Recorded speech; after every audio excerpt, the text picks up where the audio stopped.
ಇವಾಗ results time. ಮಕ್ಕಳು ಮನಸ್ಸಲ್ಲೇ ಒಂದು ನಡೀತಿರುತ್ತೆ, ಪೇರೆಂಟ್ಸ್ ಮನಸ್ಸಲ್ಲೇ ಒಂದು ರೀತಿ ಇರುತ್ತೆ. ಯಾರ್ಯಾರ ಯೋಚನೆ ಹೇಗಿರುತ್ತೆ ನಮಗೆ ಗೊತ್ತಿಲ್ಲ, ಬಟ್ ಈ ಒಂದು ವಿಡಿಯೋ ನಿಜವಾಗ್ಲೂ ಎಲ್ಲರೂ ಕೂಡ ಸೇವ್ ಮಾಡ್ಬೋದು.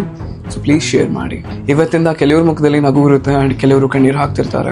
ಆದ್ರೆ ಒಂದು ಮಾತು ನಾವು ನೆನ್ಪಿಟ್ಕೊಳ್ಬೇಕಾಗಿರೋದು, ಇದು ನಮ್ಮ ಲೈಫ್ನ ರಿಸಲ್ಟ್ ಅಲ್ಲ, ಕೇವಲ ಒಂದು ಎಕ್ಸಾಮ್ ರಿಸಲ್ಟ್ಸ್ ಅಷ್ಟೇ. ಫಸ್ಟ್ ಆಫ್ ಆಲ್ ಸ್ಟೂಡೆಂಟ್ಸ್ಗಳು ಕೇಳಿಸ್ಕೊಬಿಡಿ, ನೋ ಮ್ಯಾಟರ್ ನೀವು ಎಷ್ಟೇ ಮಾರ್ಕ್ಸ್ ತೆಗ್ದಿರಿ ಅಥವಾ ನೀವೇನೇ ಕನಸುಗಳು ಕಂಡಿದ್ರು ಕೂಡ ಅದನ್ನ ರೀಚ್ ಆಗಕ್ಕಾಗಿಲ್ಲ, ಅಥವಾ ನೀವೇನು ಎಕ್ಸ್ಪೆಕ್ಟೇಷನ್ಸ್ ಇಟ್ಕೊಂಡಿದ್ರಿ ಅದನ್ನ ರೀಚ್ ಆಗಕ್ಕಾಗಿಲ್ಲ ಅಂದ್ರೆ ದಯವಿಟ್ಟು ಧೃತಿಗೆಡಬೇಡಿ.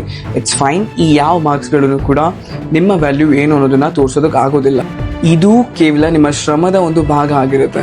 ಕೆಲವೊಮ್ಮೆ ನೀವು ಎಷ್ಟೇ ಶ್ರಮ ಪಟ್ಟಿದ್ರು ಕೂಡ ಅದನ್ನು ರೀಚ್ ಆಗೋಕ್ಕಾಗಿರೋದಿಲ್ಲ, but it is okay, it is perfectly fine. ಜಾಸ್ತಿ ಯೋಚನೆ ಮಾಡಬೇಡಿ. ನೀವು ಪಾಸ್ ಆಗಿದ್ದೀರಾ, ಒಳ್ಳೆ ಮಾರ್ಕ್ಸ್ ತೆಗೆದಿದ್ದೀರಾ, ಸೆಲೆಬ್ರೇಟ್ ಮಾಡಿ, ಬಟ್ ಹಂಬಲ್ ಆಗಿರಿ. ಬಟ್ ಇನ್ ಕೇಸ್ ನೀವು ಫೇಲ್ ಆಗಿದ್ದೀರಾ ಅಥವಾ ನಿಮ್ಮ ಎಕ್ಸ್ಪೆಕ್ಟೇಷನ್ಸ್ ತಕ್ಕಂಗೆ ಮಾರ್ಕ್ಸ್ ಬಂದಿಲ್ಲ ಅಂದ್ರೆ ಡೆಫಿನೆಟ್ಲಿ ಇದು ಅಂತ್ಯ ಅಂತೂ ಅಲ್ಲ ನಿಮ್ದು, ಬದಲಾಗಿ ನಿಮ್ಗೊಂದು ಹೊಸ ಡೈರೆಕ್ಷನ್ ಸಿಗ್ತಿದೆ ಅನ್ನೋದು ಅರ್ಥ. ರಿಮೆಂಬರ್, ಯಾವಾಗ್ಲೂ ಕೂಡ ಮಕ್ಕಳ, ಈ ಲೈಫ್ ಅನ್ನೋದು ಎಕ್ಸಾಮ್ ಅಲ್ಲ, ಇದೊಂದು ಜರ್ನಿ. ಎಲ್ಲಾನು ಕೂಡ ನಾವು ನೋಡಬೇಕು, ಪಾಸ್ ಆಗ್ತೀವೋ ಫೇಲ್ ಆಗ್ತೀವೋ ಸೆಕೆಂಡ್ರಿ, ನಾಳೆ ದಿನ ಬದುಕಿದೆ. ಅಂಡ್ ಈ ಫೇಸ್ನ ಎಲ್ಲರೂ ಕೂಡ ಆಲ್ರೆಡಿ ಜೀವಿಸಿದ್ದಾರೆ. ನಾನಾಗಿರ್ಬೋದು, ನನ್ನ ಸುತ್ತಮುತ್ತ ಇರೋ ಜನ ಆಗಿರ್ಬೋದು, ನೀವು ನಿಮ್ಮ ಸುತ್ತಮುತ್ತ ಇರೋ ಜನ, ನನ್ನ ಪೇರೆಂಟ್ಸ್, ನಿಮ್ಮ ಪೇರೆಂಟ್ಸ್ ಎಲ್ಲರೂ ಕೂಡ ಇದು ನೋಡ್ಕೊಂಡು ಬಂದಿದ್ದಾರೆ. ಎಲ್ಲರಿಗೂ ಒಂದೇನಿರುತ್ತೆ ಅಂದರೆ ಕಂಪ್ಯಾರಿಸನ್ ಮಾಡ್ಕೊಳ್ತಿರ್ತಾರೆ ಅಷ್ಟೇ. ಸೊ ನೀವು ಯಾರ ಜೊತೆನೂ ಕೂಡ ಕಂಪೇರ್ ಮಾಡ್ಕೊಳಕ್ಕೆ ಹೋಗ್ಬಿಡಿ. ಅವ್ರು ಜಾಸ್ತಿ ತೆಗೆದ್ರು, ನಾನು ಕಮ್ಮಿ ತೆಗೆದಿದ್ದೀನಿ, ನನ್ನ ಕ್ಲೋಸ್ ಫ್ರೆಂಡ್ಸ್ ಪಾಸ್ ಆಗಿದ್ದಾರೆ, ನಾನು ಫೇಲ್ ಆಗಿದ್ದೀನಿ, ಇದೆಲ್ಲ ಏನೂ ಬೇಡ. It's all fine.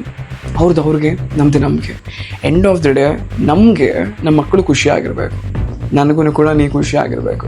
ನೀ ಖುಷಿ ಆಗಿದೆಯಾ, ದಟ್ ಇಸ್ ಎನಫ್. ಜಾಸ್ತಿ ಯೋಚನೆ ಬೇಡ.